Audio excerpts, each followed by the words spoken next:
नाजरीन मोहतरम, अगर आपने इसका पार्ट 1 नहीं देखा तो पहले जाकर इसका पार्ट 1 देख लीजिए, तभी आपको ये कहानी समझ में आएगी। ये सच्ची कहानी एक ऐसे शख्स की है जिसने खुद को लोगों की नज़रों में बहादुर बनाने के लिए शेर से लड़ने का फ़ैसला किया। नाजरीन मोहतरम, आप देख रहे हैं गाज़ी चैनल और मैं हूँ जमशेद मुश्ताक। चलिए बढ़ते हैं आज की वीडियो की जानिब।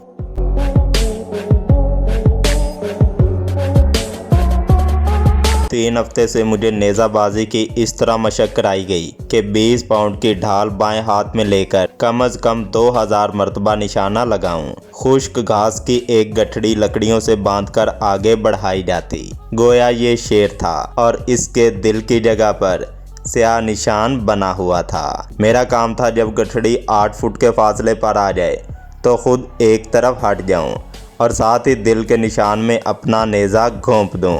अगर शिगाफ 1 इंच भी इधर उधर होता तो समझा जाता कि मैंने शेर को नहीं बल्कि उसने मुझे हलाक कर दिया। अगर नेज़ा निशान के ज़रा करीब पेवस्त हुआ और मैं उसे खींचने लगता कि दोबारा हमला करूं तो भी ये तसव्वुर किया जाता कि शेर ने मुझे आ लिया और मेरी तिक्का बोटी कर दी। अगर सुराग बिल्कुल वस्त में भी होता तो काना को यही कहता, तुमने शेर तो हलाक कर दिया मगर वो मरने से कबल तुम्हें ज़रूर फना करके घाट में उतार देगा। मैं कुछ भी कहता लेकिन उसकी राय अटल थी कि तुम्हारी मौत लाजमी है। हत्ता के मुकाबले से 1 रोज़ कबल भी उसने कहा, हमने तुम्हारा जनाजा बड़ी धूमधाम से उठाने की तैयारियां कर रखी हैं।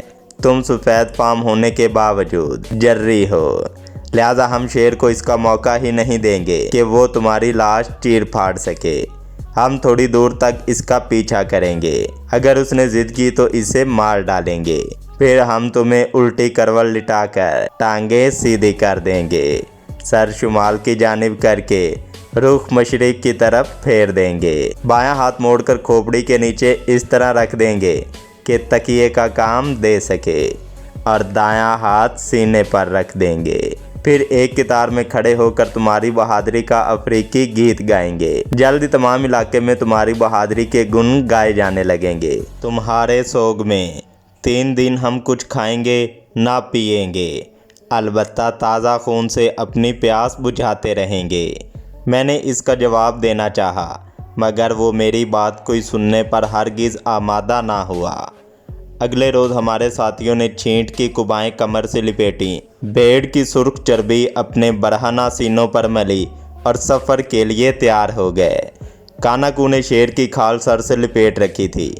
उसके 3 साथियों ने भी जो शेर से लड़ चुके थे यही वज़ा कता इख्तियार की हुई थी। बाकी लोगों ने सरों पर शुतुरमुर्ग के परों की कलगी सजा ली। मैं नंगे सर सिर्फ एक खाकी कमीज़ और निकर पहने हुए था। हम सब कतार में इस तरह रवाना हुए कि आगे आगे कानाकू, उसके पीछे साका, फिर मैं और आखिर में 17 शिकारी। 4-5 घंटे चलने के बाद घने जंगल में पहुंच गए जहां ज़ेबरों के चंद गौल नज़र आए जिनसे हमने कोई तारुज़ नहीं किया। आखिरकार हम ऐसी झाड़ियों तक जा पहुंचे जिनमें 2 नौजवान महवे ख्वाब थे। हमारी जमात ने आगे बढ़कर उन्हें घेरे में लेने की कोशिश की लेकिन वो बेदार होकर पीछे की तरफ भागने लगे और बराबर पीछे हटते चले गए। ऐसे मालूम होता था कि वो इन खून आशाम दुश्मनों से नाराज़ थे और मुकाबले में ना आना चाहते थे। 2 घंटे उनके ताक़ुब में सरफ हो गए और फिर शब की तारीकी ने उन्हें बचकर निकल जाने का मौका फराहम कर दिया। ये लोग तो इस तरह की मुशक्क़त के आदी थे लेकिन मेरे बदन का जोड़ जोड़ दर्द कर रहा था, इसलिए एक जगह क़याम करते ही मैंने तो गहरी तानी और कहीं सुबह हुई तो आँख झपकी। दूसरे दिन कानाकू ने 2 जमातें सुबह ही से शेर का पता लगाने के लिए रवाना कर दी और कुछ देर बाद उनमें से एक ने आकर इतला दी, 3 दरिंदे एक झाड़ी में सो रहे हैं। उनमें से तो 2 बिल्कुल बच्चे हैं लेकिन तीसरा बड़ा है, शेरनी कोई नहीं है। कानाकू कहने लगा, ये भी खुशकिस्मती है, बच्चों को तो हम भगा सकते हैं लेकिन शेरनी से पीछा छुड़ाना मुश्किल है, वो तो जान को ही आ जाती है। अगर हम एक शेर पर हमला करें तो दूसरा भाग जाता है, लेकिन शेरनी अपने शोहर या बच्चों का ज़बरदस्त दिफा करती है।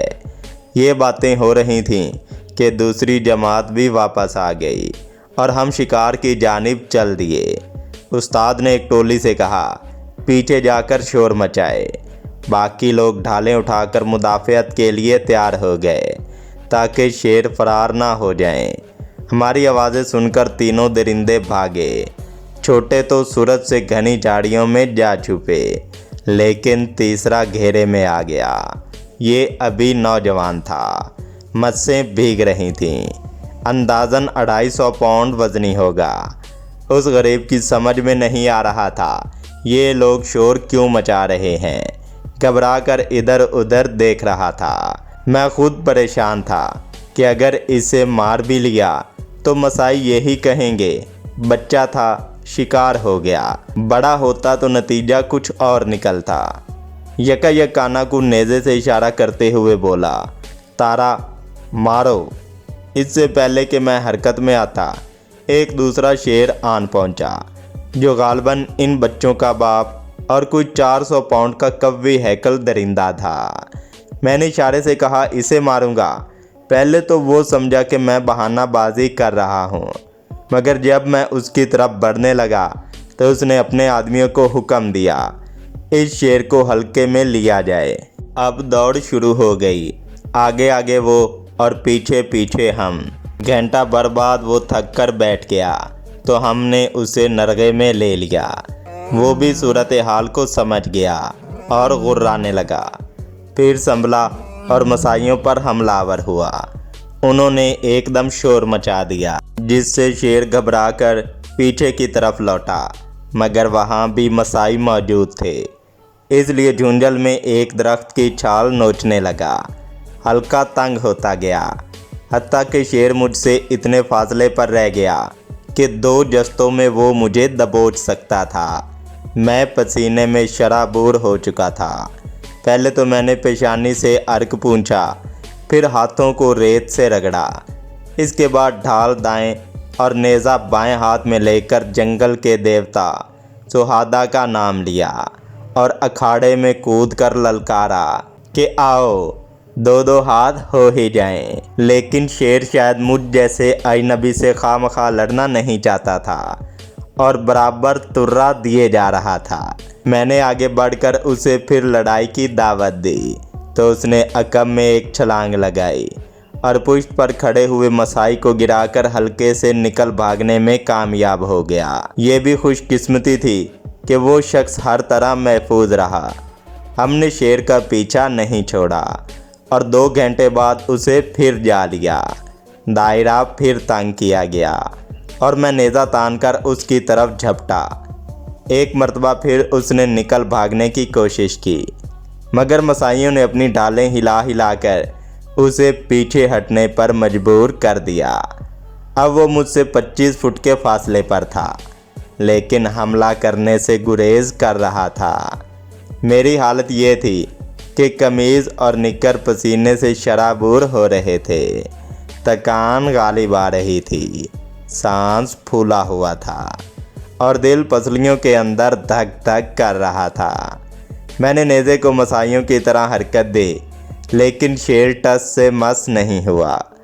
आखिर तंग आकर नेज़ा बाएं हाथ में लिया और नज़दीक से एक पत्थर उठाकर खींच मारा, जो उसकी आंख के पास जा लगा। इस पर दरिंदे को गुस्सा आना ही था और वो गुर्राने लगा। मेरी तरफ मुतवज्जा हो गया। 10 फुट के फासले पर आकर उसने मुझे बड़े गौर से देखा और ठिठक कर खड़ा हो गया। मैं मसाई तो नहीं था, फिर इसे क्यों छेड़ रहा था, ये बात उसकी समझ में नहीं आ रही थी। इसलिए वो हमला करने से हिचकिचा रहा था। शेर ने अब तमाम सूरत हाल अच्छी तरह समझ ली थी और उसके बदन में भी हल्का सा इर्तियाश पैदा हो चुका था। उधर हमारे साथी दम साधे खड़े थे और उनकी नज़रें हम दोनों पर जमी हुई थीं। जिस तरह बिल्ली चूहे पर झपटती है, उसी तरह जस्त की। میں نے اس کے دل کا نشانہ تاکا اور پوری طاقت سے نیزہ کھینچ مارا۔ دونوں کا ہوا میں تصادم ہوا اور میں نہایت تیزی سے ایک طرف ہٹ گیا۔